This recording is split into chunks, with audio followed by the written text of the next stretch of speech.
আমার নাম দৌড়াচন্দ্র স্যার। আমি আমার বয়স ৯৭ বছর।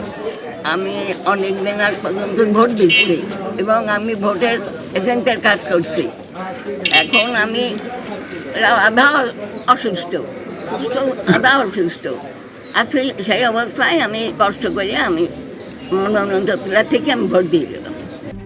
RICL TMX, যুগের পর যুগ স্থাপনা থাকে মজবুত। আমি আধা অসুস্থ মানুষ। আমি অনেক কষ্ট করে আমার ছেলের সাথে হুইল চেয়ারে বসে আমি কষ্ট করে ভোট দিয়ে গেলাম। ভোট দিয়ে আমি খুব খুশি এবং আমি দোয়া করি সবাই ভালো থাকো, সবাই সুস্থ থাকো।